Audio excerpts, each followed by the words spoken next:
शिवा का प्रॉब्लम ये था कि उसे लगा था कि मैं बार बार जन्म लूंगा और इतनी अलग अलग दुनिया के अलग अलग जगह में जाके जन्म लूंगा और मेरा जो ज्ञान है उससे मैं मनुष्य को उनकी दुख दर्द परेशानी से पूरी तरह मुक्त कर दूंगा। उसको ये नहीं मालूम था कि उसके पिता का साजिश क्या था। वो तो अपने बेटे को इस्तेमाल कर रहा था लोगों को बांधने के लिए कि ये लोग परमात्मा के पास नहीं जाए। तो ये बात तो शिवा को तब पता चला जब मैं काम के लिए उतरा। 2015 के बाद शिवा को एक्चुअल कहानी का पता चला। तब तक तो वो खुद भी माया जाल में पड़ा हुआ था। भगवान ने ये चीजें देख लिया था। 100 साल पहले उनको ये सब पता चल गया था। जितना भी मैं हाथ पैर मार लूं, हाथ पैर तो अभी भी वो मार रहे हैं, लेकिन इंटेंसिटी थोड़ा सा कम हुआ है क्योंकि अब तो दरवाजा भी खुल गया है। तो उसने अब दूसरा खेल शुरू कर दिया और वो दूसरा खेल ये था कि अब वो रोबोटिक ह्यूमंस बना, जिसको आप आइंस्टाइन कहते हो, जिसको आप न्यूटन कहते हो, जिसको आप एडिसन कहते हो, जिसको आप हिटलर कहते हो, ये सब के सब रोबोटिक ह्यूमंस थे। आज तक शिवा के पास पावर इसलिए था क्योंकि भगवान का कृपा उस पर था। बाकी मैं लोगों को बोलता हूँ ये अपने आप में इसके पास कोई पावर नहीं है। भगवान उनका हाथ यूं करके उठा ले तो वो मनुष्य से भी गया गुजरा है। तो अभी भी परमात्मा से आपकी बात होती है? वो तो हर वक्त होती है। तो फिर आप उनसे पूछो ना कि आपसे ये सारी चीजें कम्युनिकेट क्यों करो भाई। ठीक है, अगर उनको गेट खुलवाना था उन्होंने गेट खुलवा दिया, हाँ, उनका काम पूरा हो गया। बुक इसलिए लिखवाया क्योंकि उनको वो सब शरीर वापस चाहिए। तो मतलब परमात्मा ने मुझे भी चुना है एक तरह से। इस पॉडकास्ट के लिए आपको भी चुना है। परमात्मा से बात करो कि हमारा कुछ भला कर दे।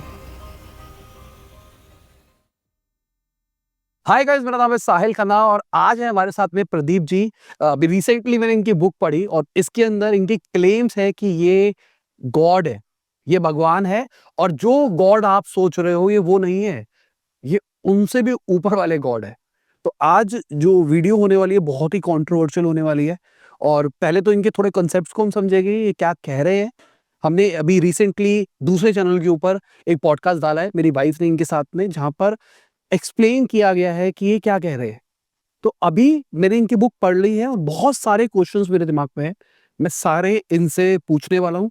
अगर कोई इनका फॉलोअर है तो ऑफेंड मत होना, मैं आपको भी बोलता हूँ कि मैं थोड़े से स्ट्रॉन्ग क्वेश्चंस पूछूंगा जो कि मुझे लगता है कि मुझे समझ में नहीं है, जो मैं आपसे जानना चाहता हूँ। तो वेलकम। Thank you. तो सबसे पहली चीज ये है कि क्या आप भगवान हो? भगवान तो मैं नहीं हूँ, मैं परमात्मा हूँ। क्या आप परमात्मा हो? जी, मैं परमात्मा हूँ। तो थोड़ा सा जिन लोगों को नहीं पता, परमात्मा और भगवान के बीच का डिफरेंस बता दो। लेकिन उसके पहले मैं ये भी क्लियर कर देता हूँ, क्योंकि मैंने ये कहा कि मैं परमात्मा हूँ, उसका एक बेसिस है। बेसिस का मतलब ये है कि मैं एक मानव हूँ, जिस मानव की अपनी कोई उपलब्धि नहीं है, अपनी कोई क्षमता नहीं है, अपनी कोई सामर्थ्य नहीं है, अपनी कोई काबिलियत नहीं है। तो एक बाजू मैं वो मानव हूँ, दूसरे बाजू मैं एक संदेशवाहक हूँ, क्योंकि ये परमात्मा का मर्जी था कि मैं उनका संदेश लेके इंसानों तक मैं पहुंचाऊं। और तीसरे तल पे मैं परमात्मा हूँ, इसलिए हूँ क्योंकि परमात्मा ने कहा कि दरअसल तुम्हारा चेहरा मेरा चेहरा होगा, तुम्हारा शरीर मेरा शरीर होगा, लेकिन मेरी काबिलियत तुम्हारे अंदर नहीं होगी, मेरी सामर्थ्य तुम्हारे अंदर नहीं होगा।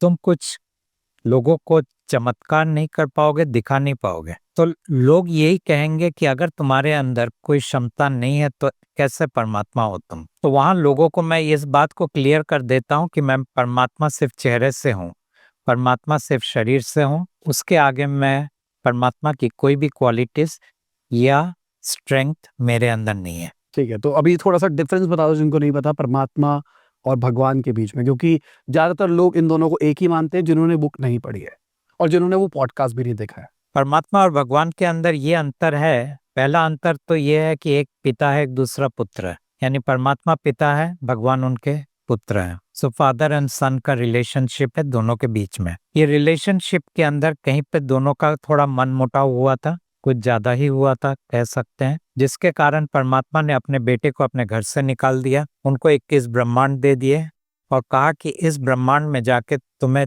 जो मर्जी तुम जाके करो। उस दायरे के अंदर भगवान ने अपना सृष्टि का खेल इस ब्रह्मांड के अंदर शुरू कर दिया। लेकिन जब परमात्मा भगवान को अपने घर से निकाल रहे थे, उन्होंने भगवान के ऊपर 3 श्राप दिए। पहला श्राप उन्होंने ये कहा कि अब तुम अमर नहीं रहोगे, तुम्हारा मृत्यु और फिर से जन्म और फिर से मृत्यु ये होता रहेगा। परमात्मा खुद ही एक्चुअली उनको मारते हैं और फिर खुद ही जिंदा करते हैं।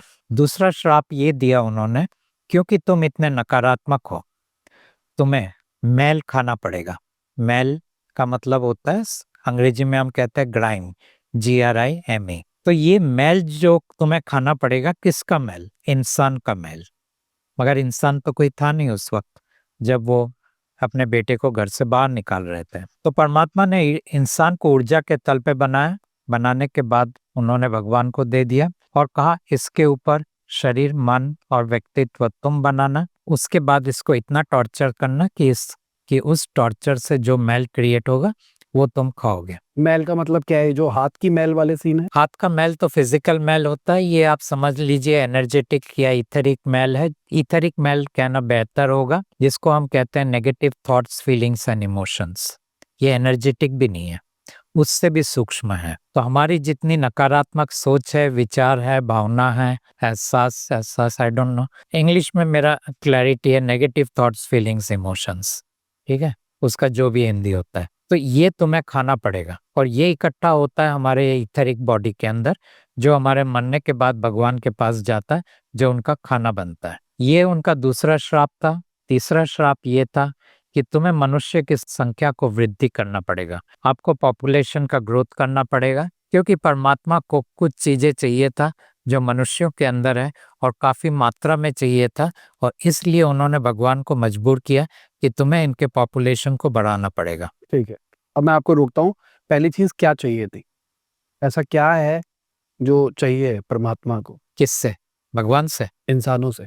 इंसानों से जो आपने बोला तीसरा शाप दिया पॉपुलेशन बढ़ाने के लिए, तो ऐसा जो चीज उन्होंने ऊर्जा के तल पर हमारे अंदर डाला, वही चीज उनको मल्टीपल नंबर्स में चाहिए था। उन्होंने एक बनाया और भगवान को बोला कि तुम असंख्य मनुष्य बनो, जिसके कारण मुझे असंख्य एनर्जी बॉडीज मिलेंगे। ठीक है। दूसरा आपने बोला कि वो मार देते हैं, मतलब ये साइकिल जो हम सुनते हैं कि यूनिवर्स बनता है फिर दोबारा से क्रिएट होता है, ये उसी टाइप की थ्योरी के दायरे के अंदर है। तो लॉजिकली क्या हो रहा है? परमात्मा ने अपने बेटे को एक तरह का रोबोट दे दिया और उसको कहा कि उसके अंदर प्रोग्रामिंग करके तो उसको मल्टीप्लाई कर, फिर उसके अंदर से जो एनर्जी मल्टीप्लाई हो रही है वो सारी एनर्जी सब, जब उनको लगता है पॉपुलेशन अच्छी खासी लेवल पे हो गई है, वो सबको मार के परमात्मा वो सारी आत्मा अपने पास में रख लेते हैं ताकि उनकी खुद की एनर्जी बढ़ जाए। उसके बाद में वो थोड़ी सी एनर्जी फिर से अपने बेटे को दे देते हैं कि ले बेटा फिर से बना, तू जनरेट कर, फिर मैं तेरे से एनर्जी ले लूंगा। ये ऐसे कंसेप्ट हो रहा है। परमात्मा को इन चीजों की कोई जरूरत नहीं है। तो फिर वो मार क्यों रहे हैं, पहली चीज। दूसरा, फिर वो एनर्जी क्यों ले रहे हैं? एनर्जी नहीं ले रहे, एनर्जी बॉडीज ले रहे हैं, दोनों में अंतर है। ये ऊर्जा शरीर जो वो ले रहे हैं, वो दरअसल इसलिए ले रहे हैं क्योंकि आत्माओं को वापस घर जाने के लिए ये ऊर्जा शरीर का वो इस्तेमाल करते हैं। ठीक है। क्योंकि यहाँ पे प्रॉब्लम क्या हुआ था, परमात्मा ने भगवान को कहा था कि तुम्हारे घर में मैं तुम्हें कोई चीज के लिए रोकूंगा नहीं, तुम जो भी करोगे मैं कभी नहीं रोकूंगा। और अगर ये भगवान ने ये पक्का कर लिया था कि कोई भी आत्मा उनको छोड़ के वापस परमात्मा के पास नहीं जा पाएगा, और इसके लिए परमात्मा स्वयं तो कर नहीं सकते थे, उनको जरूरत है एक मानव का, वो मानव मैं हूँ, और बाकी मानव का जो ऊर्जा शरीर है वो सब उनको चाहिए था, और इसके जरिए उन्होंने मेरे से वो काम करवाया जो उनको करना चाहिए था, और अल्टीमेटली 2023 में वो काम पूरा हो गया। पूरा कैसे हो गया? पूरा इसलिए हुआ क्योंकि 11th डायमेंशन में एक दरवाजा खोल दिया गया, जिसके कारण अब सब आत्माएं वापस घर जा सकते हैं। ठीक है, तो अब वो यूनिवर्स डिस्ट्रक्शन क्रिएशन दोबारा नहीं होगा। डिस्ट्रक्शन क्रिएशन तो चलता रहेगा, लेकिन अब भगवान को नकारात्मक मैल को खाने की जरूरत नहीं है। ठीक है, तो वो ऐसे ही सर्वाइव करते रहेंगे। उनको बेसिकली तो मान लीजिए ये जितने देवता है वो कहाँ मैल खाते हैं, ये सिर्फ भगवान के लिए था। मतलब एक भगवान है, उनके नीचे देवताज है, और देवताज हम कैसे बात कर रहे हैं कि इंद्रदेव, गणेश जी और भी नीचे है, मान लीजिए उनके नीचे है ब्रह्मा, विष्णु, शिवा, उसके नीचे बाकी सब है, फिर इंद्र और भी नीचे है। मतलब जो हम बोल रहे हैं ब्रह्मा विष्णु शिव जी है, जिनको हम अपने सुप्रीम गॉड मानते हैं, उनके ऊपर भी कोई है, और वो बेटे हैं किसी और के, जिन्होंने आपसे बात करी है और जिनका फेस आप जैसा है उनके हिसाब से। मेरे जैसा नहीं है, उन्होंने इस चेहरे को चुना है मनुष्य के सामने आने के लिए। तो आप ही क्यों चुने गए? मैं इसलिए चुना गया क्योंकि इस काम के लिए 2000 साल पहले ये पूरा प्लानिंग हो चुका था। 2000 साल पहले उन्होंने मेरी आत्मा को बनाया और फिर उनसे इंस्ट्रक्शंस दिए, उस इंस्ट्रक्शंस के तहत ये आत्मा अलग अलग स्टार सिस्टम में से गुजरते गुजरते पृथ्वी लोक में 600 साल पहले आया। तो जब कबीर आया था तभी मेरा आत्मा भी उसी वक्त आया हुआ था और उस वक्त उन्होंने पहला मनुष्य योनि को जन्म दिया। तो उसके बाद मैं जन्म मृत्यु के अंदर से गुजरते गुजरते ये मेरा 7वां जन्म है। ठीक है, तो मतलब सबसे पहले जो परमात्मा के मैं कहूँगा रूप थे वो कबीर थे, फिर सेकंड आप हो। परमात्मा के रूप नहीं थे, कबीर परमात्मा के बेटे हैं। अच्छा, ओके। और आप भी परमात्मा के बेटे हो, आप उनके अंश हो। मेरा जो आत्मा है वो उनका बेटा है, लेकिन ये मानव जो आपके सामने बैठा है वो उनका बेटा नहीं है। कबीर स्वयं परमात्मा के बेटे थे, इसीलिए ना उनका जन्म हुआ था ना मृत्यु हुआ था। तो फिर जब 600 साल पहले पैदा हो गए थे तब क्यों नहीं गेट खुला कर नहीं पाया वो, और आपने कर दिया हो? ऐसा क्या डिफरेंस हुआ? अब की बार परमात्मा स्वयं थे, तब परमात्मा नहीं थे। कबीर को लगा था वो अकेला कर पाएगा। तो ऐसा क्या हो रहा है कि अभी जो दुनिया चेंज होती हुई दिखाई दे रही है? वो तो अलग चीज हो रहा है। क्या हो रहा है? वो ये हो रहा है कि जब भगवान देख रहे हैं कि वो इंसान को रोक तो पाए वो, क्योंकि उन्होंने 3 तल पे इंसान को रोका। पहला तल पे उन्होंने रोका कि उनको बहुत महत्वाकांक्षी बना दिया, जिसके कारण उनकी लंबी फरमाइश थी, मुझे ये चाहिए वो चाहिए। और जिन लोगों की लंबी ख्वाहिश होती है वो परमात्मा के पास अपनी ख्वाहिश लेके जाएंगे, परमात्मा यही कहेंगे मैं किसी की ख्वाहिश पूरा नहीं करता हूँ, तो इनको परमात्मा में इंटरेस्ट नहीं होगा। दूसरा, उन्होंने इंसान को बांधा धर्म के दायरे के अंदर। उन्होंने कहा कि तुम्हें भगवान को पूजा करना पड़ेगा। अलग अलग मजहब के अंदर उन्होंने अलग अलग भगवान के नाम पेश किए, एक ही शख्स नाम अलग अलग। तो उसी को हम महादेव भी कहते हैं, उसी को हम अल्लाह कहते हैं, उसी को हम जियोवा कहते हैं, उसी को फादर कहते हैं, उसी को वाहेगुरु कहते हैं। तो ये और भी बहुत सारे उनके नाम हैं। शख्स एक ही है, नाम अलग अलग। हर एक को कहानी दे दिया अलग अलग। किसी को कहा तुम्हारा एक ही जन्म है, किसी को कहा तुम्हारे अनेक जन्म है। तो ये सब खेल उन्होंने खेला, लेकिन एक चीज पक्का था। उन्होंने कहा मैं तुम्हें एक पूजा का जगह देता हूँ, उसको तुम मंदिर कहो, मस्जिद कहो, गुरुद्वारा कहो, गिरजाघर कहो, या जो भी उसको नाम दे दो। वहीं जाके तुम भगवान को पूजोगे और उनके पास तुम्हारी मन्नत पेश करोगे। तो ये हो गया दूसरा ग्रुप। इनके पास जब परमात्मा आएंगे, और उन्होंने दूसरा क्या किया, ये जो परमात्मा 2 शब्द का इस्तेमाल करते, पहला परमात्मा और दूसरा गॉड। तो परमात्मा, उन्होंने कहा कि परमात्मा भी मैं ही हूँ और गॉड भी मैं ही हूँ, हालांकि दोनों में से वो एक भी नहीं थे। लेकिन उनकी ये चालाकी था कि ये 2 शब्द को मैं पहले से कैप्चर कर लूंगा और मनुष्यों के जहन में ये 2 शब्द डाल दूंगा, जिससे कि जब परमात्मा आके कहेंगे कि मैं परमात्मा हूँ, या अंग्रेजी में वो कहेंगे मैं गॉड हूँ, तब इंसान यही कहेगा तो वो तो हमारे पास ऑलरेडी है, हमारे मंदिर मस्जिद गुरुद्वारा जहाँ भी है वो वही है, तो आप कौन से नए हो।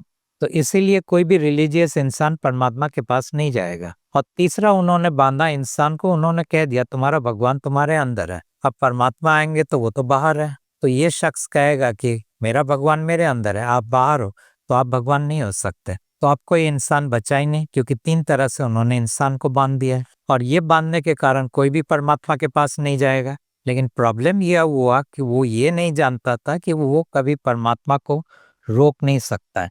जितनी भी उसकी चालाकी हो, जितनी भी उसकी प्लानिंग हो, ये सब प्लानिंग को परमात्मा ने एक तरह से क्या कहते हैं धराशायी कर दिया। किस तरह से? उन्होंने 2000 साल पहले ये तय किया कि मैं जो काम नहीं कर पाऊंगा, क्योंकि मैंने मेरे बेटे को वचन दिया था कि अपने शक्ति का प्रयोग तुम्हारे खिलाफ मैं नहीं करूंगा, उस काम को मैं मानव के जरिए करूंगा। अब ये चीज तो भगवान के कभी सपने में भी नहीं आया था एक मानव भी ये काम कर सकता है। और वो काम है क्या? वो काम था वो आयाम के दरवाजा को खोलना। तो इसीलिए जो मेरा काम 2015 से लेके 2023 तक चला, पहला 5 साल तक मुझे 300 लोगों की जरूरत पड़ी, और ये 300 लोगों के एक ऐसे कंडीशन के अंदर जरूरत पड़ी जो लोगों को पसंद नहीं था, जिसके कारण लोग मेरे पास आते थे, सुनते थे, चले जाते थे। तो बहुत मुश्किल से 5 साल के बाद वो 300 लोग हमें मिले, और जब वो 300 लोग का समूह इकट्ठा हुआ, उस वक्त हमारे पास एक फोर्स फील्ड क्रिएट हुआ, और इस फोर्स फील्ड का इस्तेमाल करते हुए हमने फिर वो दरवाजा को खोला। तो ये तो कल्ट टाइप चीज हो गई अगर देखा जाए तो। आप इससे कल्ट कह सकते हो, लेकिन आज के तारीख में वो 300 लोग हैं नहीं, वो गए तो उनका काम पूरा हो गया। तो फिर तो अगेन कल्ट हो गया, जिन्होंने आपका साथ दिया आपने मरवा दिया है? मरवा नहीं दिया, वो जिंदा ही है, लेकिन अब उनकी कोई जरूरत नहीं है ये काम। अच्छा, वो आपके पार्ट ही नहीं है, वो आपको छोड़ के जाए? मेरे साथ उनका उतना नहीं है कोई संबंध, अपने अपने लाइफ में है वो, क्योंकि वो काम पूरा हो गया उनका। ठीक है, अब दरवाजे खुल गए तो अब क्या होगा? दरवाजे खुल गए, अब मानो आपकी आत्मा है, जैसे ही आपका मृत्यु होगा वो वापस चला जाएगा, आपके अंदर जो ऊर्जा शरीर है वो भी वापस चला जाएगा।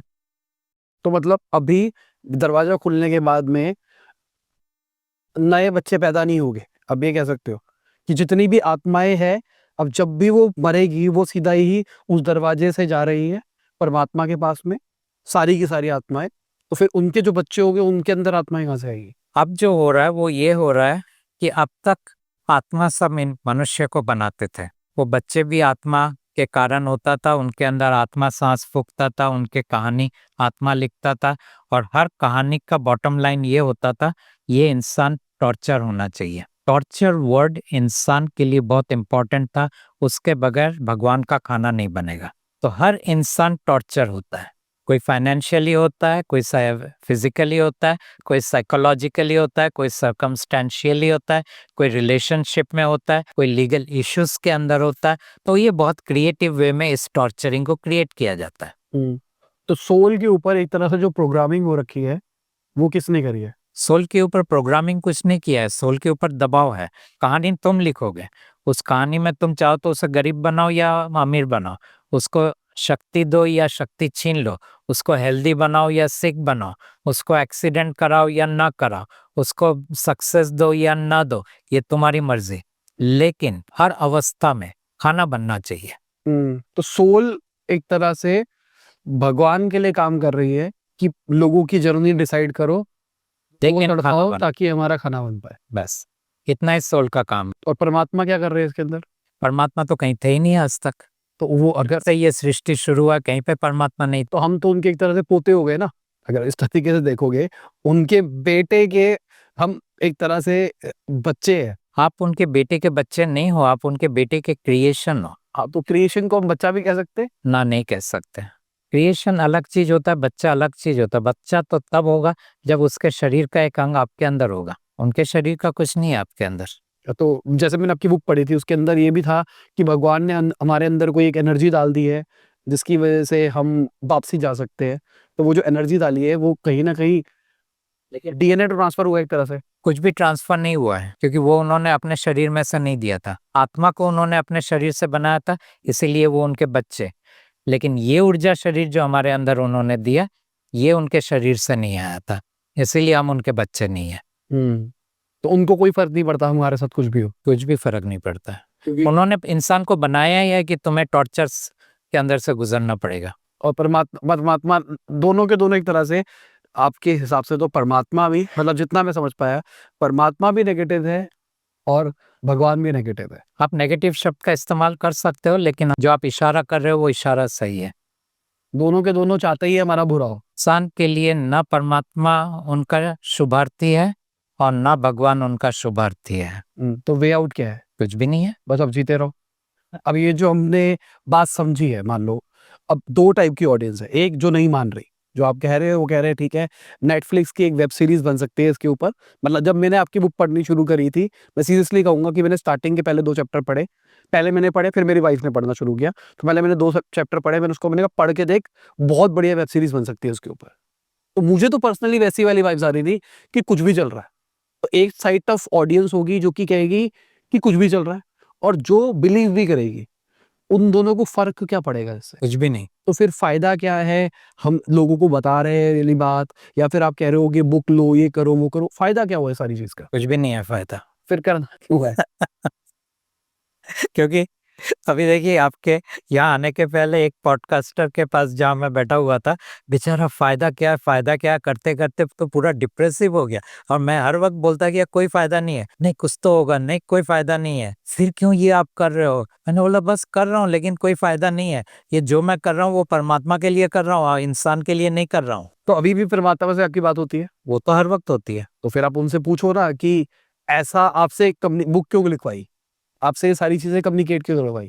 ठीक है, अगर उनको गेट खुलवाना था उन्होंने गेट खुलवा दिया, हाँ, उनका काम पूरा हो गया। बुक इसलिए लिखवाया क्योंकि उनको वो सब शरीर वापस चाहिए, और उसके लिए उनका एक ये है कि इंसान को मेरा चेहरा एक बार दिखा दो, उनका चेहरा क्या है, ये वाला चेहरा, एक पल के लिए। तो मान लो आप वीडियो बनाते हो, थंबनेल के अंदर ये अगर आप डाल दोगे, कोई वीडियो खोलेगा भी नहीं, तो उसका तो ये हो जाएगा, लास्ट लाइफ हो जाएगा। तो गलत है ना।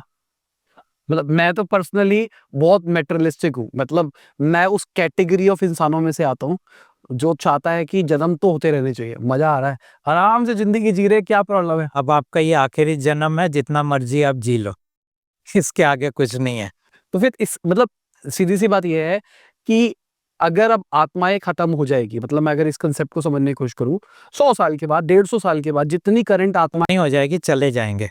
हाँ, जब वो चले जाएंगे सारे के सारे, फिर क्या ह्यूमन काइंड खत्म हो जाएगी, ह्यूमन रेस हाँ। खत्म हो जाएगी? क्योंकि भगवान ने ये चीजें देख लिया था, उनको कई कई 100 साल पहले उनको ये सब पता चल गया था। जितना भी मैं हाथ पैर मार लूं, हाथ पैर तो अभी भी वो मार रहे हैं, लेकिन इंटेंसिटी थोड़ा सा कम हुआ है, क्योंकि अब तो दरवाजा भी खुल गया है, परमात्मा लोगों के पास उनको बगैर टच किए हुए भी पहुंच रहे हैं, उनको बगैर रोके भी पहुंच रहे हैं, उनको बगैर अटैक किए भी पहुंच रहे हैं। तो वो उसको दिख रहा है कि अब ये खेल उसके हाथ से निकल गया है, तो उसने अब दूसरा खेल शुरू कर दिया। और वो दूसरा खेल ये था कि अब वो रोबोटिक ह्यूमंस बना रहे हैं, और ये रोबोटिक ह्यूमंस को आप एलियंस कह सकते हो। और ये रोबोटिक ह्यूमंस आज से नहीं बन रहा है, कई 100 साल पहले से उसने ट्रायल बेसिस में शुरू कर दिया। तो लोगों को आज के टाइम का मैं नाम नहीं लेता हूँ, इसलिए नहीं लेता हूँ, मैं कोई वो कंट्रोवर्सी में नहीं जाना चाहता हूँ जो एक पर्सनल मामला है। पुराने लोगों का मैं नाम लेता हूँ, कि जिसको आप आइंस्टाइन कहते हो, जिसको आप न्यूटन कहते हो, जिसको आप एडिसन कहते हो, जिसको आप हिटलर कहते हो, ये सब के सब रोबोटिक ह्यूमंस थे। एक तरह से आप इनको एलियंस कह सकते हो। फर्क क्या होता है, ये नॉन सोल्ड बीइंग्स थे। नॉन सोल्ड बीइंग्स के अंदर कोई उनकी सोल का कंट्रीब्यूशन नहीं है, ना सोल ने उनकी कहानी लिखी है, ना सोल ने उनके अंदर सांस फूका है, और ना सोल ने उनके अंदर कुछ भी डाला है। तो लॉजिकली वो फ्री विल वाले लोग हो गए। फ्री विल नहीं, वो अभी भी भगवान के अधीन है, क्योंकि उनकी कहानी भगवान लिख रहा है, और उनका जो स्पिरिट है वही उनको चला रहा है। फ्री विल तो उनके पास भी नहीं है, वो भी कठपुतली है। तो अगर हम अपनी बात करके चले, तो हमारे हाथ में भी कुछ भी फ्री विल नहीं है, कुछ भी नहीं है, हम कुछ भी कंट्रोल नहीं कर सकते, आप भी नहीं कर सकते, मैं भी नहीं कर सकता। अगर आपके पीछे परमात्मा है, अगर वो चाहते हैं आपसे कुछ और करवाना जो भगवान नहीं चाहते, तो वो भी नहीं रोक सकते, क्योंकि ये दुनिया तो उनकी है। मैंने 2015 में ये कमिटमेंट उनको किया था, ठीक है मैं आपके साथ काम करूंगा, और सही में अगर आप परमात्मा हुए तो आखिरी सांस तक काम करूंगा। अब तो मैं जानता हूँ वो सही में परमात्मा है, तो अब आखिरी सांस तक मैं उनका काम करता हूँ। ये अलग बात है कि उनके काम से मैं एग्री नहीं करता। ये मानव उनके काम से एग्री नहीं करता है। क्या एग्री नहीं करते आप? उनके बहुत सारे डिसीशंस, उनके बहुत सारे इंस्ट्रक्शंस, उनकी बहुत सारे मैं ये नहीं करूंगा, मैं वो नहीं करूंगा, इन सब चीजों का। थोड़े कुछ एग्जांपल्स देके बताओ, क्या क्या जैसे वो कहते हैं मैं किसी के लिए कोई उनकी इच्छाओं को पूरा नहीं करूंगा, मैं उनको स्टोरी लाइन को नहीं बदलूंगा, मैं उनके ऊपर जो अटैक हो रहा है कोई प्रोटेक्शन नहीं दूंगा, ऐसे सब बहुत सारी चीजें हैं, और जो पर्सनली भी होता है वो सब चीजें। तो अगर भगवान चाहे, परमात्मा चाहे, क्योंकि थोड़ा सा कंफ्यूजिंग हो जाता है कई लोगों के लिए भी, क्योंकि दोनों को एक ही मानते हैं। तो अगर परमात्मा चाहे भगवान को ना मारे, वो क्या करे, मल्टीपल प्लैनेट्स के ऊपर अलग अलग जिंदगियां बसने दे, तो उससे सोल्स भी बढ़ती चली जाएगी। जब लगे उनको कि बड़ी एक प्लैनेट के ऊपर सोल हो गई है, मीटियोर गिराओ, वो खत्म करो, सारी सोल ले लो, सबका काम सबका विकास। प्लेनेट तो भगवान के अंदर में है ना, उनके अंडर है ना। तो अब जैसे अभी वो भगवान को मार देंगे, मारे क्यों? आपने तो बोला कि एक साइकिल होती है जिसमें वो मार देते हैं, फिर वो यही से सेम रिपीट होता रहता है। जब वो मारते हैं तब वो सृष्टि खत्म होता है, लेकिन कोई यहाँ से एस्केप नहीं कर पाता है। अच्छा, ठीक है। क्योंकि पूरा चीज प्रोटेक्टेड है, 21 ब्रह्मांड उसके कवच के अंदर प्रोटेक्टेड है। तो अभी जो हो रहा है, ये अभी तक पूरे जितने भी डिस्ट्रक्शंस और क्रिएशन के साइकिल्स हुए, उसमें आज तक नहीं हुआ, आप ये कह रहे हो? अभी जो गेट खुला है, आज तक कभी नहीं हुआ था किसी भी क्रिएशन। ये गेट जब से सृष्टि शुरू हुआ कभी खुला नहीं था, और कितने क्रिएशन साइकिल्स में भी नहीं हुआ था कभी भी, या किसी स्पेसिफिक क्रिएशन साइकिल में ऐसा हुआ है? पहली बार इधर हुआ है, अभी हुआ है। ठीक है, तो मतलब उन्होंने एक नया एक्सपेरिमेंट करके देखा है, चलो देखो क्या होता एक्सपेरिमेंट परमात्मा ने? हाँ। एक्सपेरिमेंट तो क्या, उन्होंने तो पूरा गेम ही खत्म कर दिया। गेम ही खत्म कर दिया, एक्सपेरिमेंट क्या करना है यहाँ। तो अब क्या परमात्मा भगवान को नहीं मारेगी? अगर रोबोटिक ह्यूमंस बनते रहेंगे, वो भी चलते रहेंगे, अब ये भी चलते रहेंगे। ना होगा कि उनको अब मैल खाने की जरूरत नहीं पड़ेगी, लेकिन उनको मारेंगे या नहीं मारेंगे ये तो आगे आने वाले टाइम पे पता चले। और वो आपको कुछ नहीं बताते इस चीज के बारे में? ना, वो फ्यूचर के बारे में कभी कुछ नहीं बोलते, बस वो आपको इंस्ट्रक्शन देते हैं कि खाली इंस्ट्रक्शन देते हैं आज तुम्हें ये करना है। ठीक है। और वो इंस्ट्रक्शंस कभी बार बहुत खतरनाक टाइप भी होती है या कुछ नॉर्मल ना, टाइप? खतरनाक कुछ नहीं होता है, मैं सुपरमैन तो हूं नहीं, क्या खतरनाक चीजें करूंगा। जैसे मैंने सुना कि आप हीलिंग करते हो, आपके शिष्य भी हीलिंग करते हैं, वो हीलिंग क्या है? वो हीलिंग इतना ही है कि वो आपको ये परमात्मा का स्वरूप दिखाते हैं और कहते हैं इनसे बात कर लो। बात कैसे करें? बात यही करोगे कि मेरे सर में दुख रहा है, मेरे के अंदर बहुत बेचैनी है, मुझे बहुत तनाव हो रहा है, मुझे डर लग रहा है, मेरे अंदर एंजाइटी है, मेरे अंदर डिप्रेसिव फीलिंग्स है। तो परमात्मा आके सॉल्व करके देंगे या नहीं देंगे वो तो आपको देखना पड़ेगा, हम ये नहीं कहते कि वो देंगे, क्योंकि हमने देखा 100% वो करते नहीं है। तो आपने तो बोला वो उनको हमारे लिए कोई फर्क ही नहीं पड़ता, तो फिर उनसे मांगने की क्या जरूरत है? हम उनके लिए है ही नहीं। इसलिए क्योंकि ये मानव ने उनके साथ जो एग्रीमेंट किया था कि कुछ आपको करना पड़ेगा, तो वो उतना मिनिमम करते हैं। अच्छा, कुछ कुछ कर टाइमलाइन चेंज नहीं करेगी हमारी? स्टोरी लाइन चेंज नहीं करेंगे, हाँ, वो तो आपको गुजरना पड़ेगा। बहुत बहुत माइनर चीजें, सिर दर्द हो रहा है, थोड़ा सा आपको सुकून मिले या थोड़ा सा आपको रिलीफ मिले, पेन रिलीफ दे देंगे, पेन किलर दे देंगे, इलाज नहीं देंगे। हाँ वो ऐसे कैसे? मिटाएंगे नहीं। ठीक है। और तो आप ही का फेस क्यों चुना गया? मतलब मैं तो ऐसे सोच रहा था कि अगर उनका आइडिया है कि सारा ये सब लोगों तक फेस पहुंचे, तो वो मोदी जी बन जाते या आपको मोदी जी बना दे, या एक इतने पॉपुलर लीडर, मतलब इतना पॉपुलर फेस बना दे जो हर घर का चेहरा हो। लेकिन वो फिर उनका नहीं होगा ना, उनको तो एक ऐसा फेस चाहिए था जिसके अंदर ना कोई महत्वाकांक्षा हो, जीरो, ना कोई धर्म से उसका लेना देना हो और ना अध्यात्म से कोई लेना देना हो। तो फिर वो आपको इतना वो बना दे ना पॉपुलर कि हर बंदा आपका फेस जान जाए। उनकी जरूरत नहीं है ना, जरूरत होता तो बनाते। तो अभी जैसे मैंने देखा कि आप बुक के एंड में मेरे को पूरी बुक की जब स्टोरी पढ़ी, मतलब मैं ये कहूंगा 30-40% तक नेटफ्लिक्स लग रहा था। उसके बाद में मुझे लगा हाँ कुछ चीजें सेंस बना रही है, और सेंस बना रही है कि सारे भगवान एक ही है, सब एक ही है, सबने यही कहा है। मैंने कहा ठीक है। फिर आपने क्रिश्चियनिटी का उसमें जिक्र किया हुआ है कि in the name of Father, Son and Spirit, तो आपने उसको डिस्क्राइब किया। तो मैंने कहा हाँ, कुछ कुछ सेंस तो बना रही है कि मतलब मैं बेसिकली मार्केटिंग बैकग्राउंड से आता हूँ, marketing is all about psychology. तो मैं आपकी बुक सिर्फ साइकोलॉजी माइंडसेट से पढ़ रहा था कि किस स्ट्रैटेजी से लिखी गई है, क्योंकि मैंने मान के चलो पहले 10 मिनट के अंदर जब बुक की स्टार्टिंग पढ़ी तो डिसाइड कर लिया था कि कल्ट क्रिएशन फॉर्मूला है। तो जब मैंने उसको पढ़ना शुरू किया तो मुझे यही लगा, मैंने कहा क्या स्ट्रैटेजिकली प्लान किया गया, क्या स्ट्रैटेजिकली प्लान किया गया है। आपने बहुत सारी चीजों को बुक के अंदर रिपीट किया है।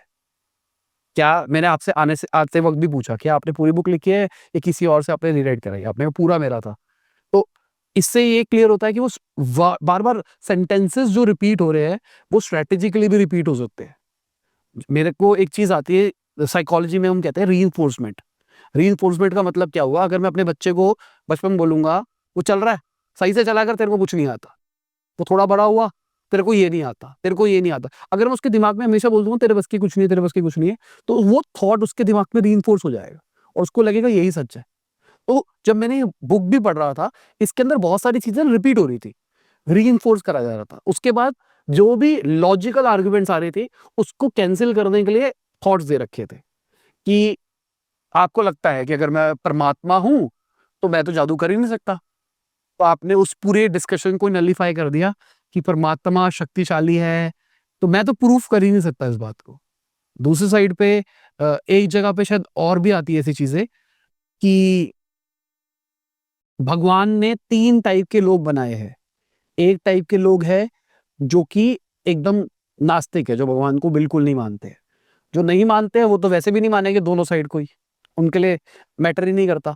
दूसरी साइड ऑफ ऑडियंस है जो कि बिल्कुल एक स्पिरिचुअल गॉड को मानती है। कोई कृष्ण जी को मानता है, कोई राम को मानता है, कोई डैश को मानता है, सब अलग अलग भगवान को मान रहे हैं या अलग अलग प्रथाओं को मान रहे हैं। कोई हिंदू है, कोई मुस्लिम है, कोई सिख ईसाई है। तो आपने उनको कह दिया भाई वो तो अलग ग्रुप है, और तीसरे लोग हैं जो कहते हैं मैं लॉजिकल आर्ग्यूमेंट से सब कुछ देखूंगा, वो लोग अध्यात्म गुरु बन जाएंगे जो मोक्ष की तरफ जाएंगे। तो आपने वो जो स्ट्रैटेजिकली अलाइन कर रखा है, मैं ये नहीं कह रहा कि ये स्ट्रैटेजिकली है, हो सकता है, मतलब मैं अभी भी वो हूँ बीच में कंफ्यूज कि अगर साइकोलॉजी पॉइंट ऑफ व्यू से देखा जाए तो ये बहुत ही स्ट्रैटेजिक राइटिंग है, जहाँ पे रीइंफोर्समेंट भी करी गई है, जहाँ पे आर्ग्यूमेंट्स के आंसर भी दे दिए गए हैं अंदर ही। अब सब कुछ सही चल रहा था, मैं बहुत ही ज्यादा इंप्रेस था राइटिंग से कि चीजें रिपीट हो रही थी, कई जगह पे बहुत चीजें टफ हो रही थी, बट एंड में जो निकल के आया कि जी ये बुक है मेरी, इसकी शक्ल देखो रोज, इससे बातें करो, और यही लेना है, इसका प्रिंट आउट नहीं ले सकते आप वरना भगवान परमात्मा चले जाएगी, तो ये बात तो जस्टिफाइड ही नहीं लगी। अभी तक जितनी आर्ग्यूमेंट्स थी उसका सबका ना एक तरह से मैं कहूंगा रैशनल आंसर था पूरी बुक के अंदर, पर लास्ट में जब क्लोज हुआ है, क्लोज के अंदर आपने कहा कि ये बुक है जी, ये हमारा है, फेस है, मेरा फेस है, और इनसे प्रार्थना करो, इनको आप बोलो मुझे इनको जेरोक्स नहीं ले सकते। ऐसा क्यों? क्या इसमें आपकी खून की बूंदें डली है प्रिंट आउट के अंदर, या भगवान का अंश डल गया इन बुक्स में? उन्होंने कहा कि मेरा ऊर्जा इसके अंदर है और उस प्रिंट आउट के अंदर मेरा ऊर्जा नहीं रहेगा, इसीलिए नहीं रहेगा। तो ऊर्जा कैसे आई है, मतलब मेरा पॉइंट यही है ना, उनकी मर्जी से। तो वो प्रिंट आउट के अंदर भी मर्जी डाल देना। यस, मान लीजिए कि हमारे बहुत सारे हम लोग न्यूज़पेपर के अंदर राइटिंग्स देते हैं, वहाँ पे भी यही पिक्चर जाता है। ठीक है, हमारा ये स्टैंडर्ड पिक्चर है, तो ये जब जाता है तब वहाँ पे मान लीजिए हजारों या लाखों वो कॉपीज प्रिंट आउट होता है, पेपर कॉपी, उसके अंदर परमात्मा का ऊर्जा है, क्योंकि उन्होंने कहा कि मैं उसके अंदर रहूंगा। तो वो जब कहते हैं मैं रहूंगा तो ऊर्जा है, जब वो कहते हैं मैं नहीं रहूंगा तो नहीं है। तो ये तो अलग ही बाइसनेस हो गई ना कि आप बुक खरीदो तभी मैं आऊंगा, नहीं खरीदोगे तो नहीं आऊंगा। इसीलिए तो परमात्मा कहते हैं बुक को छोड़ दो, ये आप डिजिटल हीलिंग कार्ड डाउनलोड करो, बुक के पीछे क्यों पढ़ते हो? परमात्मा स्वयं बोल रहे हैं मत खरीदो ये किताब, इसको डाउनलोड करो, इसके साथ बात करो। आपने तो बुक में ये भी कहा है ना कि बुक पढ़ने की जरूरत ही नहीं है, नहीं है जरूरत। तो फिर क्या? अब मैं कहता हूँ खरीदने की भी जरूरत नहीं है, आप इसके साथ बात करो ना, यहाँ भी परमात्मा ही है। पर कोई सुनने तो वाला नहीं है, उनके लिए हम तो मैटर ही नहीं करते। उनको अगर ये इच्छा है कि परमात्मा ने क्या लिखा है तो खरीद के पढ़ो, लेकिन ये काफी है, इसके आगे कुछ जरूरत नहीं है। इसको आप वेबसाइट जो अलगगॉड.com है वहां से डाउनलोड कर लो, वो वॉलेट आपके मोबाइल में, और उसके साथ आप 30 दिन बात करो, उसमें एनर्जी आ जाएगी। उसके अंदर भी परमात्मा का ऊर्जा है, क्योंकि उन्होंने कहा कि है। अब ये पूरी स्टोरी की क्या गारंटी है कि परमात्मा ही भगवान नहीं है, या फिर हमारे जो भगवान है वो ही परमात्मा नहीं है? अभी तक जो भी हम स्टोरी सुन रहे हैं, हम सुन रहे हैं कि परमात्मा इज सुप्रीम, जो सही है, और जो भगवान है वो गलत है, वो गलत काम कर रहे हैं। बट क्या पता स्टोरी उल्टी हो, तो क्या इसके ऊपर क्या है? राइट और रॉन्ग की परिभाषा का जो मापदंड होता है ना, वो मापदंड होता है नंबर किधर ज्यादा है। यहाँ मैं अकेला खड़ा हूँ, यहाँ पे पूरी 8 बिलियन लोग खड़े हैं, तो ऑब्वियसली मैं ही गलत हूँगा, और अगर मैं गलत हूँ तो मैं अपने आप को सही का दावा क्यों करूँ? मैं तो ये कहता हूँ कि ये एक आपका हैरी पॉटर का कहानी है, पढ़ लिया ड्रॉप इट। आप क्या करते हो? हैरी पॉटर की किताब लेके घूमते थोड़ी रहते हो। बट उसके अंदर लिखा हुआ ना, इस बुक को साथ में लेके घूमो, टॉयलेट में मत लेके जाओ, इससे बात करो, इस टॉयलेट में इस्तेमाल मत करो, ऐसा नहीं टॉयलेट में मत लेके जाओ, इन द सेंस घर में मत लेके जाओ, but when you are travelling you have to take it, क्योंकि आपका बैग जा रहा है, बैग के अंदर है, but don't try to use the book in the toilet. तो उसको लेके ट्रैवल, मतलब लॉजिकली मेरा ये कहना है कि अगर परमात्मा ने बोल दिया इसमें मेरी एनर्जी है तो इसमें एनर्जी है, इतना ब्लाइंडली हमको ट्रस्ट करना पड़ेगा सारी चीजों को। जैसे साइंटिस्ट इसको एक्सपेरिमेंट करता है, हम तो बोलते हैं आप एक्सपेरिमेंट करो, और उस एक्सपेरिमेंट के अंदर ना आपकी फेथ की जरूरत है, ना आपके ट्रस्ट की जरूरत है, पूरी शंका के दायरे के अंदर एक्सपेरिमेंट करो। तो एक्सपेरिमेंट करना क्या है? यही करना है कि आपकी जो दुख दर्द परेशानी तनाव ये सब चीजें हैं, negative thought feelings and emotions, इनको बोलो, बोल के किताब रख दो, फिर वो ऊपर उठता है, फिर बोलो, फिर रख दो, फिर उठता है, फिर बोलो, फिर रख दो, और 1 महीने के बाद देख लो कि आपके अंदर थोड़ा आप शांत हुए कि नहीं, थोड़ा आपके अंदर ईज आया कि नहीं। दो टाइप के लोग हैं, मेरा ऐसा मानना है। कुछ लोग जो संतुष्ट रहते हैं, जो तृप्त रहते हैं, जो भी लाइफ में मिला है उसमें खुश रहना पसंद करते हैं, और कुछ लोग हैं सब कुछ होने के बाद भी रोते रहते हैं। तो जो लोग ऑलरेडी तृप्त है, जिनको लगता है यार ठीक है ना, जिंदगी मस्त तो चल रही है, तो उनके पास तो कुछ है ही नहीं मांगने के लिए, तो उनको तो जरूरत ही नहीं है फिर इसकी, कोई जरूरत नहीं है। उनको जरूरत ही नहीं है। मतलब उन्होंने अब एक बार पॉडकास्ट देख लिया तो अब वो हो गए बस। और उसको क्या कहेंगे, मोक्ष कहेंगे, क्या कहेंगे? क्योंकि बुक के अंदर तो ये कंसेप्ट कहा गया है, मोक्ष, धर्म, धर्म, नरक, स्वर्ग, रीइंकार्नेशन, ये सारी चीजें फ्रॉड है। इनफैक्ट उस बुक में तो ये भी लिखा हुआ था कि अर्थ में पानी ही नहीं है। ये सब चीजें फ्रॉड है ऐसा नहीं लिखा है। मतलब ये सब मैं खुद ही बोल रहा हूँ ये मेरा 7वां जन्म है, तो मैं क्यों बोलूँ रीइंकार्नेशन फ्रॉड है? तो इसीलिए फ्रॉड वर्ड सही नहीं है। तो क्या सही वर्ड है? रीइंकार्नेशन के बारे में मैंने तो कोई भी वर्ड नहीं, रीइंकार्नेशन के अलावा बाकी दूसरा क्या वर्ड? नरक, स्वर्ग। परमात्मा ने कहा ना कहीं नरक है ना कहीं स्वर्ग है, ये आपको नैरेटिव के अंदर डाल दिया गया है, आपको डरा के रखने के लिए और आपको बांध के रखने के लिए कि आप अच्छे कर्म करना चाहिए। मुश्किल ये है कि आपके अंदर वो डालता है बुरे कर्म करने के सब विचार, और जब आप बुरे कर्म करते हो तो आपके अंदर ग्लानि आ जाता है, ये ग्लानि उसका खाना बनता है। और जब आपके अंदर अच्छे कर्म करने के विचार डालते हैं तो आप अच्छे कर्म बनते हो, आप गर्वान्वित होते हो, ये गर्वान्वित होना भी उनका खाना बनता है, क्योंकि प्राइड और गिल्ट दोनों नेगेटिव इमोशंस हैं और दोनों से उनका खाना बनता है। अब अगर मैं दोनों साइड की बात करके चलूँ, एक इंसान है जो मान के चल रहा है कि सब कुछ लिखा हुआ है। अब सब कुछ लिखा हुआ है, अगर मैंने किसी का खून कर दिया, कुछ भी कर दिया, ये तो लिखा हुआ था, अब उसमें कोई गिल्ट ही नहीं लेता। जैसे अगर आपने हिटलर की बात करके चली, मान के चलता हूँ हिटलर एक एक्चुअल आत्मा होता, उसने बहुत सारे लोगों को मारा, बहुत कुछ गलत किया, अंदर से उसको कोई फर्क ही नहीं पड़ रहा, उसने कहा भाई ये तो लिखा हुआ था, अब क्या करना है।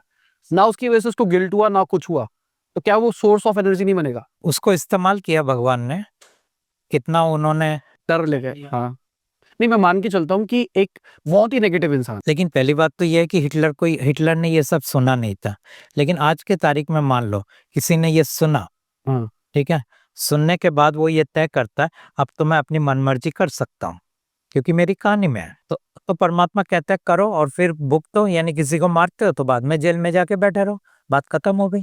लेकिन हाँ, अगला जन्म नहीं होगा, पाप नहीं होंगे, कर्म नहीं बनेंगे, मतलब साइकिल से अब सब बाहर हो गए। यानी कॉन्सिक्वेंसेस तुम्हें भुगतने पड़ेंगे, लेकिन कार्मा क्रिएट नहीं होगा, कैरी फॉरवर्ड कुछ नहीं होगा, क्योंकि ये लास्ट लाइफ है। तो आप तो एक तरह से पूरी जो स्पिरिचुअलिटी वाली इंडस्ट्री है, जो मोक्ष की बातें कर रही है, उसके अगेंस्ट ही बात कर रहे हो। अब तो कह रहे एक तरह का मोक्ष मिल गया, अब तो हो गया। मिल गया। और दूसरी तरफ तो मैं ये भी बोल रहा हूँ कि कोई ऐसा जो स्पिरिचुअलिटी वाला इंडस्ट्री है वो अपने आप में एक बहुत बड़ा साजिश है इंसान को बेवकूफ बनाने के लिए। और वो मैं ऐसा क्यों बोल रहा हूँ, क्योंकि मैं बोल रहा हूँ कि जो सबसे पुराना हमारे पास जो धर्म गुरु है हमारे यहाँ के, हम उसे गौतम बुद्ध बोलते हैं। तो बुद्ध ने जब निर्वाण को प्राप्त किया, उसको लगा कि अब मैं लोगों को मेरे बताए हुए मार्ग पर चला के निर्वाण प्राप्त करा सकता हूँ। लेकिन बुद्ध को ये मालूम नहीं था कि वो उसका निर्वाण होना उसकी कहानी के कारण वो हुआ है, उसकी साधना के कारण वो नहीं हुआ है। अगर उसको वो पता चलता तो वो फिर कभी भी अपने दूसरे लोगों को नहीं बोलता है मेरे जैसे तुम साधना करो। मैं लोगों को बोलता हूँ अगर आपकी कहानी में नहीं लिखा है कि आप एनलाइटेंड होंगे, आप मोक्ष को प्राप्त करेंगे, आप हर आपकी जो पाप है उसमें से मुक्त होंगे, आप कुछ भी कर लो, कितनी मर्जी डुबकी लगाओ, कितनी मर्जी मंत्र जाप करो, कितनी मर्जी पूजा करो, कितना मर्जी दान दक्षिणा करो, कितने मर्जी लोगों को खिलाओ, कुछ भी नहीं होने वाला है, क्योंकि हर चीज बंधा हुआ है कहानी के अंदर। अब जो भगवान है वो रोक क्यों नहीं रहे? अभी भी तो उनके पास कुछ तो पावर है ही। क्या नहीं रोक रहे हैं? ये सारी चीजें रोक देते। अभी हमारा पॉडकास्ट चल रहा है, लाइट चली जाए, परमात्मा के दायरे के अंदर वो कैसे रोकेंगे? परमात्मा तो पर यहाँ पे इंटरफेयर नहीं कर सकते ना। परमात्मा ने कहा कि मैं तुम्हारे काम के अंदर इंटरफियर नहीं करूंगा, लेकिन परमात्मा के काम में इंटरफियर करने वो नहीं देंगे उसको। अभी जो हमारा एक तरह से पॉडकास्ट चल रहा है, ये परमात्मा का काम है या फिर ये आपकी आत्मा में पहले से लिखा हुआ था कि आपको ये डिसीजन लेना है? ये परमात्मा का काम है, क्योंकि ये पॉडकास्ट कैसे संभव हुआ? जब उन्होंने मुझे कहा कि हम लोग एक मान लीजिए कोई 50 एक नाम इकट्ठा करते हैं, उसमें से 7-8 लोगों का नाम में परमात्मा बोलते हैं इनको अप्रोच करो। इनको जब हम अप्रोच करते हैं आधे से ज्यादा तो वो लोग मुझे ही ना बोल देते हैं, बोले आपका ये चीजें हम नहीं करेंगे। अब रह जाता है ये 2-3। अब ये 2-3 में से फिर हम बोलते हैं कि आपको करना है नहीं करना है, जो राजी होता है तो उनके साथ हम करते हैं। तो मतलब परमात्मा ने मुझे भी चुना है एक तरह से। इस पॉडकास्ट के लिए आपको भी चुना है। परमात्मा से बात करो कि हमारा कुछ भला कर दे। नहीं, हम तो थोड़े फेवरेट चाइल्ड टाइप्स हो गए ना। हमने तो मदद करी है उनकी। उन्होंने मेरा इतनी रत्ती पर भी भला नहीं किया है। नहीं, आप तो देखो, आप स्वार्थी नहीं हो, आपको लोभ लालच कुछ नहीं, हमको है। तो परमात्मा को कहो इसको लोभ लालच है, इसको बेचारे को कुछ दे दे। आप उसके अंदर बोलो मेरे सब लोभ लालच आप ले लो। तो लास्ट क्वेश्चन मैं पूछता हूँ, मेरे बुक के अंदर ही ऐसा कुछ शिवा के बारे में लिखा हुआ था कि जो शिवा का इनकारनेशन था, जो सबसे पहला शिव, जिनको शिव भगवान हम कहते हैं, वो बहुत सारी सही टीचिंग दे रहे थे लोगों को कि योग मेडिटेशन वगैरह वगैरह। उसके बाद में जितने भी जन्म आए उन सब में रोक दी गई वो सारी चीजों। नहीं, वो देते गए इन चीजों को। शिवा का प्रॉब्लम ये था कि उसे लगा था कि मैं बार बार जन्म लूंगा और इतनी अलग अलग दुनिया के अलग अलग जगह में जाके जन्म लूंगा और मेरा जो ज्ञान है उससे मैं मनुष्य को उनकी दुख दर्द परेशानी से पूरी तरह मुक्त कर दूंगा। उसको ये नहीं मालूम था कि उसके पिता का साजिश क्या था। वो तो अपने बेटे को इस्तेमाल कर रहा था लोगों को बांधने के लिए कि ये लोग परमात्मा के पास नहीं जाए। तो ये बात तो शिवा को तब पता चला जब मैं काम के लिए उतरा। 2015 के बाद शिवा को एक्चुअल कहानी का पता चला। तब तक तो वो खुद भी माया जाल में पड़ा हुआ था, तब तक वो खुद भी भ्रमित था। तो अभी जो मतलब जिनको नहीं पता थोड़ा समझा देता हूँ। जो इनकी हिसाब से सबसे ऊपर परमात्मा है, उनके नीचे भगवान आ रहे हैं। भगवान के 3 बच्चे हैं, ब्रह्मा, विष्णु और शिवा। और जितने भी हमने भगवान आज तक सुने हैं वो सारे के सारे शिवा के इनकारनेशन है। उन्होंने जब ये 3 बच्चे हुए तो वो गायब हो गए ऊपर से भगवान। उन्होंने कहा पता नहीं लगने दूंगा किसी को कि मैं सब कुछ प्लान करके बैठा हूँ। तो जो ब्रह्मा है वो बनाएंगे, जो विष्णु है वो चलाएंगे और शिव डिस्ट्रक्ट करेंगे। और अब आप कह रहे हो 2015 के बाद में सबको, तीनों को पता लग गया है सब। सबको पता लग गया खेल क्या था। तो फिर शिवा से बात कर लो हमारे बारे में। शिवा तो अब भगवान को छोड़ के चले गए, अब वो कहाँ पे है? अब परमात्मा के पास चले गए। तीनों चले गए नहीं, ब्रह्मा बोलता है अभी भी मुझे क्रिएशन का खेल खेलना है, वो टिका हुआ है। और विष्णु जी? वो चले गए। और दोनों चले गए, ब्रह्मा रुके हुए। तो वो वहां से यहाँ पे आके कुछ हेल्प कर सकते हैं हमारी? उसका पिता नहीं चाहता है ना।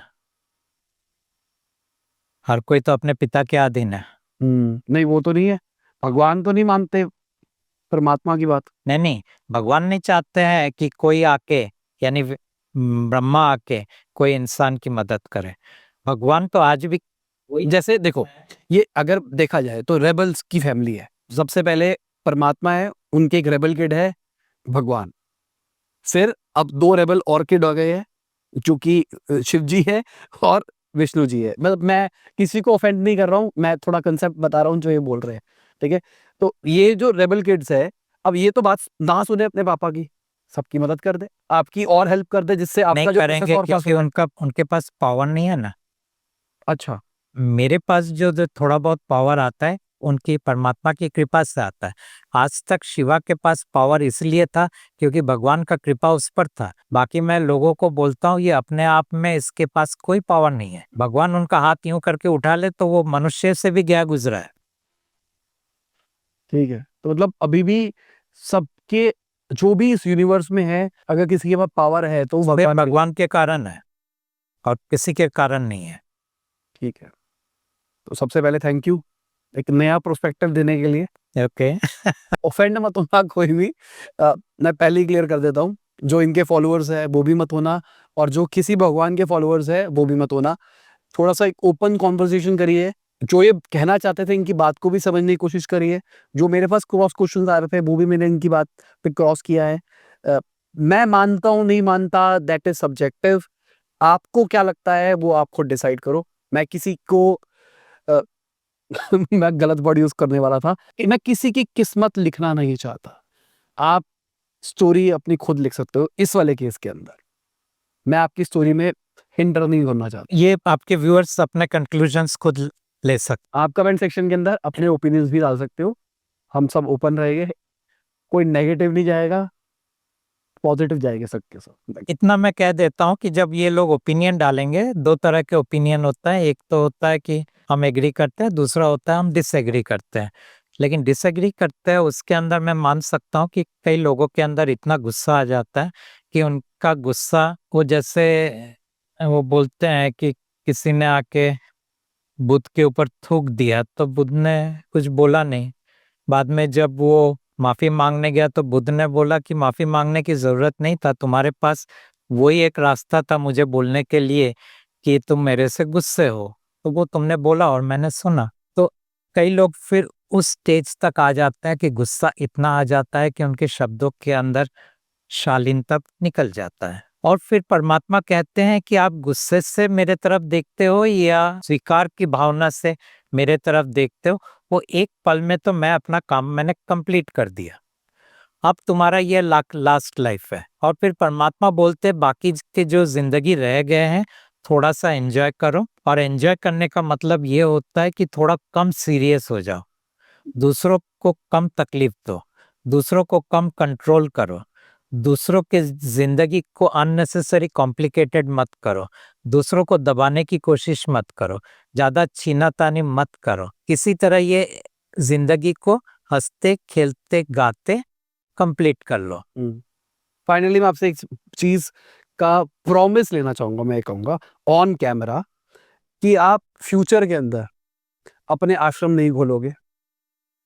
वो नहीं होगा कि आप चल रहे हो नीचे फूल डल रहे हैं और आप चल रहा टहन है, बैकग्राउंड म्यूजिक बन रहा है, अपने ऊपर कोई मूवीज नहीं बनवाओगे, ये नहीं पोजीशन करोगे अपने आप को। और अगर जब भी आप जाओगे इस दुनिया से तो आप अपने शिष्यों को, जो भी लोग आपके फॉलोअर्स है, उनको ये कहोगे कि भाई मेरे को भूल जाओ। ये ऐसा प्रॉमिस चाहता हूँ मैं कि आप ये जो भी कर रहे हो, ये आप किससे चाहते हो? मैं आपसे चाहता हूँ। आप कौन? यहाँ 3 बैठा है। मैं तीनों से चाहता हूँ। मैं परमात्मा से नहीं चाहता, मैं ये कहूंगा एक तरह से मैं उस इंसान से चाहता हूँ। परमात्मा को सब याद रखे, बट ये एक एजेंडा नहीं होना चाहिए। परमात्मा से तो आप नहीं चाहते, और जो मानव है उसने तो कह दिया मानव का एक ही मकसद है, वो बोले उठो तो वो उठेगा, वो बोले बैठो तो बैठेगा। कल वो बोले आश्रम खोल दो तो आश्रम खोलना उस मानव की मजबूरी होगा। और मैंने ये भी कहा ये मानव परमात्मा के बातों का स्वीकृति नहीं करता है, लेकिन अस्वीकृति भी नहीं करता है। अस्वीकृति का मतलब वो ये नहीं कहता है कि मैं आपके बात को नहीं करूंगा, वो कहता है कि मैं आपके बात को मानता नहीं हूँ, उसके साथ मैं सहमत नहीं हूँ। और ये किताब लिखना भी मेरी असहमति के विपक्ष में था। मेरा चेहरा लोगों के सामने आना मेरी असहमति, मेरा सहमति के विपक्ष में था, या जो भी मैं हिंदी में वर्ड्स गलत इस्तेमाल कर रहा हूँ। आश्रम का तो अब यूज केस नहीं है ना। हाँ, अब आश्रम का तो यूज केस है ही नहीं, अब तो सब चिल मारो। मैं ये नहीं कह रहा हूँ कि है या नहीं है, मानव को कोई इंटरेस्ट नहीं है आश्रम में, लेकिन मानव को परमात्मा के आदेश का उल्लंघन नहीं वो करेगा, भले वो उसके साथ सहमत ना हो। चलो, टाइम विल टेल एवरीथिंग। चलो ठीक है, thank you. Thank you so much. तो इसी के साथ में आज की वीडियो खत्म होती है। उम्मीद करता हूं आपको मजा आया होगा, बहुत कुछ अलग पर्सपेक्टिव मिला होगा। फिर से बोल रहा हूँ, किसी को बुरा लगा है तो सॉरी। मैंने एकदम अपने हिसाब से एक रॉ जो क्वेश्चन पूछा था वही पूछने की कोशिश करी है। मैं एक ऐसा इंसान हूँ जो समझ रहा है अभी, जो बहुत बड़े ज्ञानी स्पिरिचुअल बाबाओं की तरह भी नहीं है जिसको बहुत कुछ पता हो।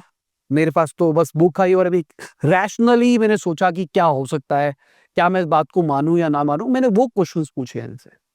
बाय, गुड नाइट, शब खुदा हाफिज, गुड मॉर्निंग और आफ्टरनून, जब भी वीडियो देख रहे हैं। जय हिंद, वंदे मातरम, दुआ में याद रखना।